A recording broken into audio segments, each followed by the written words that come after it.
Hi guys and girls, welcome back to Watch the Time. Thanks for tuning back in, thanks for coming back to see me. I'm really pleased you've done so, and I'm exceptionally pleased to bring you a channel first. It's a Nezumi. This is the Avira. It's just come out, or Aviera. I'm probably saying it wrong. I apologize.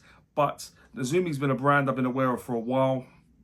I was talking to Gary over at I Like Watches. He made a huge referral to these lots, saying they're very, very good indeed. They operate out of Sweden, or more specifically Stockholm in Sweden. They're doing some really nice stuff. I've been aware of them for a while, to be honest. I reached out to them. They said they'll borrow me a watch for a review, so I'm very, very thankful. This one is definitely, I don't want to say drawn inspiration from, but I feel like I need to. You'll recognize it.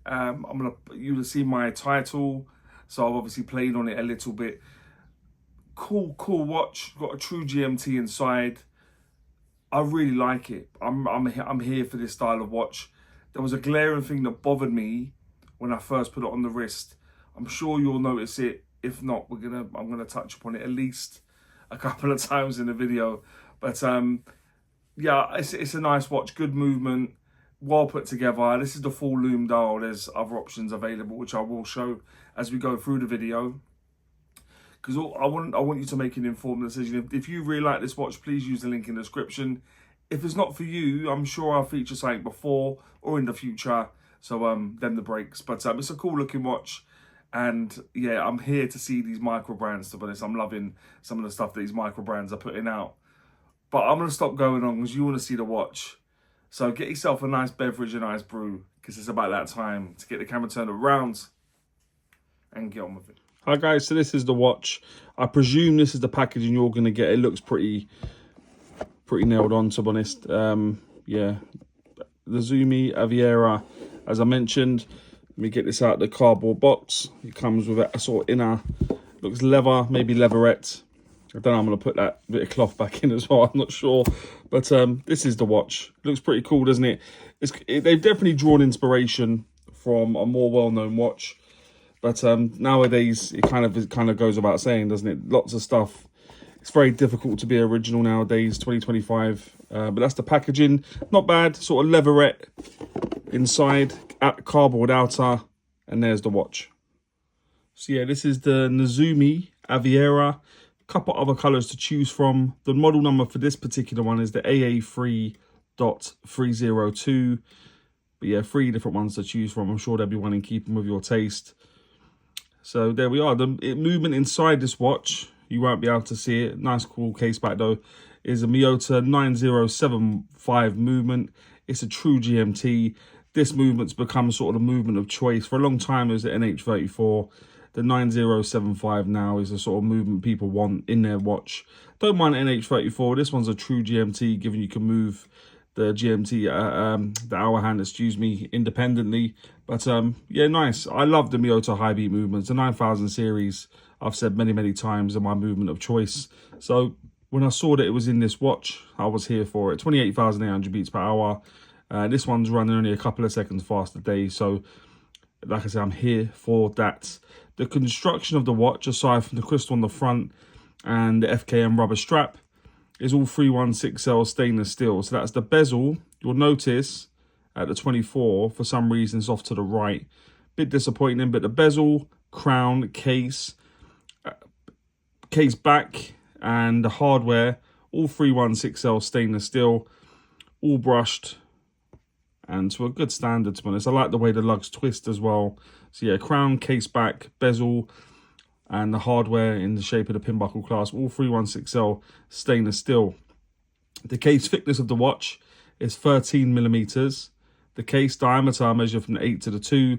It was coming at bang on 40 millimeters.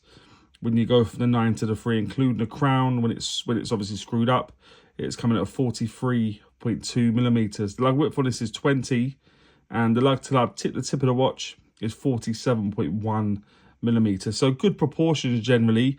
A little bit thicker than I would have expected, but there's quite pronounced crystal, so that's going to add at least a mil, I would guess. So yeah, they're the proportions, guys. The case back, I really like.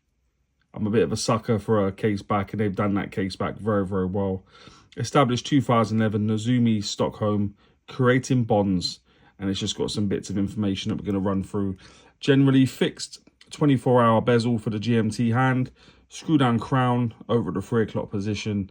So that's everything going on there. The FKM rubber strap is super, super comfortable. Quick release on there. Makes it nice and easy in terms of if you want to change it out. But the strap's very, very comfortable. Goes nicely with the dial as well. Hardware, pin buckle class, signed on there.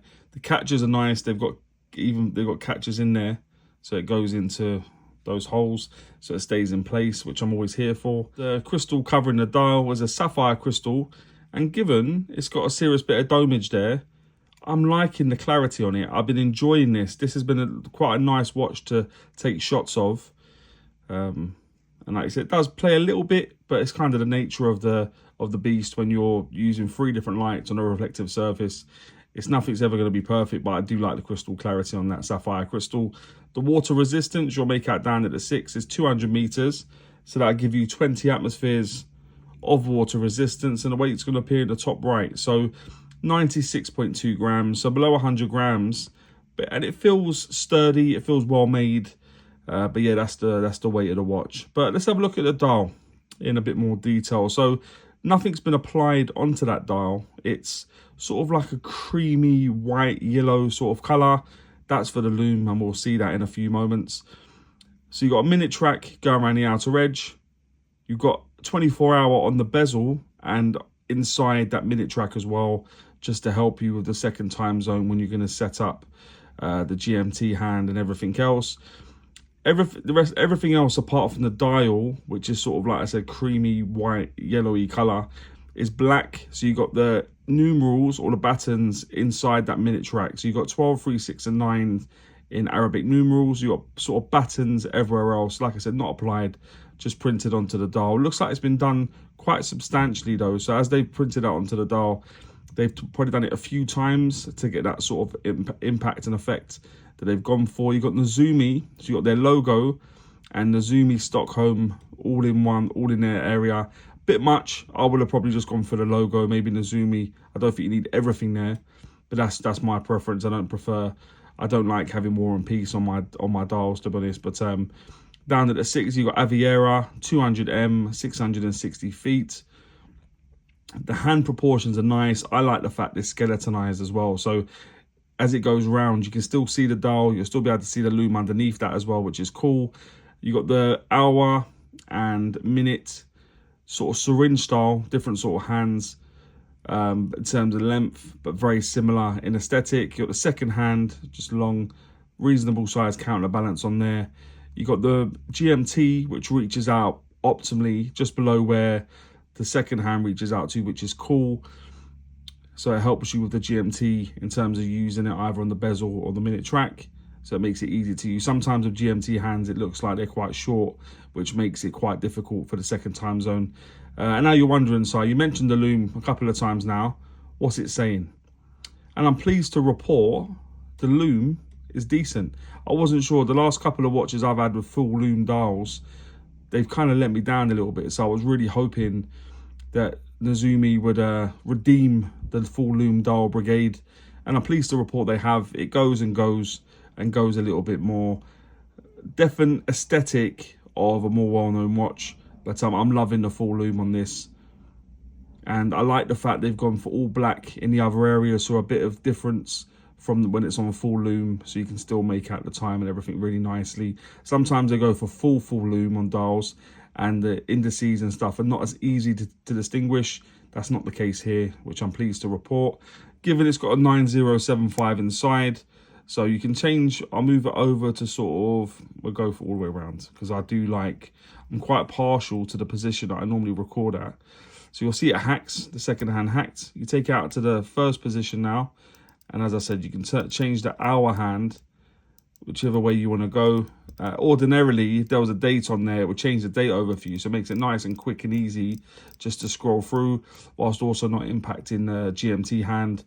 And then when the time comes, you could just put it back in. It doesn't hack, unfortunately, when it's in that time zone, but actually some people would prefer it not to, because then it makes it easier. But then when the time comes, I was about to say, you screw it up, nice and easy, and nicely signed on there with the same logo and stuff. But that's everything going on there, guys. Let me just pop it on the wrist, give you an idea what it looks like on my wrist. 1 second, guys. Okay, so this is what it looks like on my wrist. My wrist is a 7¼ inch wrist. And I think it wears well. There's several holes to go tighter or looser. Nice bit of signage on there, signed as well, like I mentioned earlier. And it's a really cool looking piece. And Nezumi is a brand I've really wanted to work with for a while, so I'm really pleased to get this in. But as ever, guys, what do you all make of it? Okay, so guys and girls, that would now take me swiftly on to what I think is pants and Pukka about the watch. If you've ever watched before, you not always start with pants. I like to go on a high with Pukka. So what I think is pants about this watch. I was really hoping that there wasn't going to be anything. And there's only one thing, but it's quite glaring. And I'm sure you've sort of noticed it through the video. And that's the fixed bezel. It's just off. So the 24 hours off.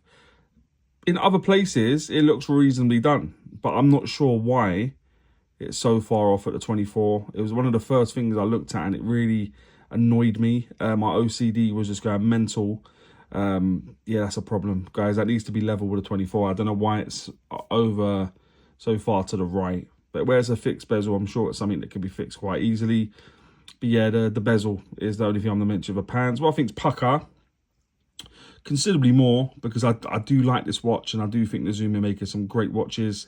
The crystal clarity for a watch with this much domage, they really have managed to get some good clarity. So they've obviously put quite a bit of AR coating on there. It looks like it's probably clear AR because I'm not getting any sort of colour cues coming off the crystal. The hands, those skeleton hands, I really do like them. You don't see that very often. And I think it's been executed really well. And like I said, when there's full loom, you saw it's nice that you can still see the dial through those hands. Yeah, the loom was a nice surprise. I've had a few fully loomed dial watches in now. And I can't remember the last time I had a good one until now. The Miyota 9075 movement. Yeah, I can see this being used more and more. Not inexpensive, but a fantastic movement nonetheless. The rubber strap, the FKM rubber, super, super comfortable. I like the fact they've signed it and stuff. But yeah, really comfortable to wear on wrist. The size, generally, I think the proportions of the watch, a little bit thicker, but look at that crystal. So it's to be understandable, but the size is good. And the general look, you're going to obviously see comparisons of a more well-known watch. But yeah, I think it looks very, very cool nonetheless.